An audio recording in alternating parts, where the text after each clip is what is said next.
बिना बिरी एते सुंदर पिठा बनीज भाभी नी। नमस्कार कुकुइथ मुठिया चैनल को बहुत बहुत स्वागत। तो से आम कौन करवा आग गोटे जेकोसी जगार मापिकी चाउल नहीं जावा। तो ये देखो मु अरुआ चाउल नहीं गोटे गिना जेकोसी मापिकी नहीं पारे बेसी करले बेसी बड़ जगार ने तो गोटे गिना तो काफी केतुगुड़ा पिठा हम। ये देखु चाउल मु 4-5 घंटा खंडे बतुरी देती। बतुरी गलापर एमती देखो चाउल बढ़िया भाव बतुरी जा तो एमती चिपिले भांगी जाऊँगी चाउल सेमती भल कि बतुरी देकी भल भाव धोई नवा। तो दर्शक बंधु प्लीज वीडियो को स्किप न करके देखा अनुरोध रहा। तो ये भल भाव चाउल को धोईकी आणिकी आम कौन करवा ग्राइंडर रे बाटी नवा। बाटिवा केमती आम केमती प्रोसेस रे बाटिले भल हम। तो अल्प टिके पानी देकी ताकू कौन करवा भल भाव ग्राइंडर कर आनिबा। बेसी पानी देले जमा भी से चिकन हबनी। तो ये देखो मु अल्प टिके पानी देके आग बाटी नेली। तापर आम कौन करवा ये देवा भात गोटे गिना जो गिनार चाउल नहीं से गिनार गोटे गिना भात नवा। जेकोसी भात नहीं पारे उषुना भात नेले भी आहरी बढ़िया माने नरम हम। तो अरुआ भात ये मुझे आउ अल्प टिके नगुर पानी देकी आम कौन करवा ताकू भल भाव ग्राइंडर करदे। बेसी पानी देले से भल कि पालिश हेनी। अल्प पानी देले एमती पूरा स्मूथ भली पालिश हो। तो तापर ताकू बाटी सारिकी आउ अध गिना ये पानी देउची देखंतु। आउ अध गिना पानी देकी आउ टिके घुरे आनिबा जहाँफल कि पानी से जो आण सब बढ़िया भाव देखंतु ये आमटा तैयारी होगला आमर ये बैटर तैयारी होगला। तो आउ बेसी पानी करवा दरकार नहीं बेसी बहलिया भी दरकार नहीं। जदि आउ टिके पानी दबाको अच्छी एमती ही ग्राइंडर ताको धोईकी देने तापर भल भाव आपको फेंटिकी आपको भी 3-4 घंटा पर्यंत रखी नवा।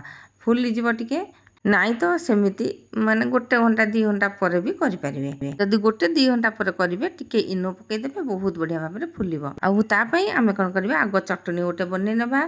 देखो टिके सोरिष तेल देली टिके बुट डाली गोटे 2 चामच पाखापाखि देली गोटे चामच पाखापाखि बिरी डाली देली माने 2 चामच बुट डाले गोटे चामच बिरी डाली दबा।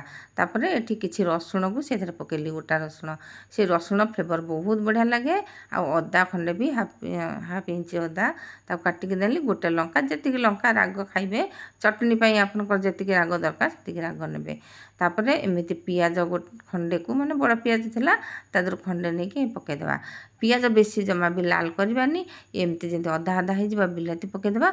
बिलाती अल्प टिके भाजी है आम कौन करवा टिके लुण देदेबा। लुण माने स्वाद अनुजाई लुण देवे।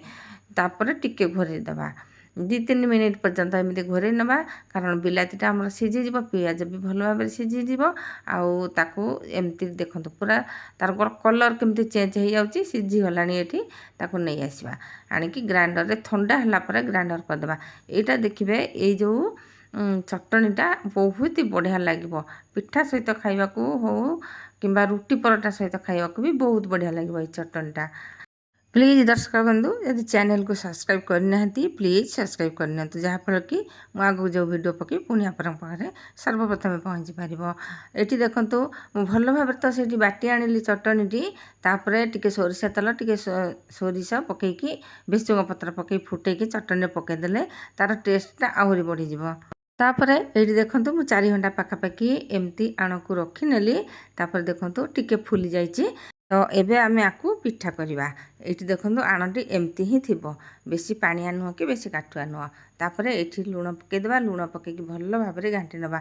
आगुरी बिल्कुल भी लुण पकईबेनी कारण टिके आंबिला हो पारे। आउ बालांस रखापी आम टिके चीनी पकईबा गोटे चामच चीनी देली चीनीटा निहाती ने भी बहुत बढ़िया लगे। बिना बिरी रे जदि पिठाटा होउची चीनीटा देदेले ये बहुत बढ़िया लगे। नॉनस्टिक तावा ये बसई नेली जदि नॉनस्टिक तावा नथिबो सादा तावार भी पकई पारे। मुझे तेल टिके देदेली पानी छीचीदेली तापर ओदा कपड़ारे पोछि नेली कारण ओदा कपड़ारे पोछिले पानी देदेले जदि तावाटी आमर टिके बेसी गरम होइथिबो ताहले से पानीटा बालांस रखिबो। आउ ओदा कपड़ारे पोछीदेले पानी देकी तावार हिट कमेदेव। आ पिठा जितेबाला आमे पकईबा पिठाटी बिल्कुल भी लाल हबनी। देखंतु केते सुंदर धळा ହେଇଛି।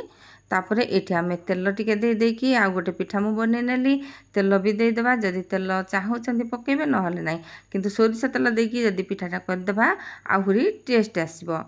ତ ଏଇଠି ଦେଖନ୍ତୁ ମୁଁ ସବୁତକ ପିଠା ଏଇଭଳି ଭାବରେ ତିଆରି କରିନେଉଛି। କେତେ ସ୍ମୁଥ୍ ହେଉଛି ଆଉ ବଢ଼ିଆ ଭାବରେ ତିଆରି ହେଇଯାଉଛି ପିଠା ଗୁଡ଼ାକ।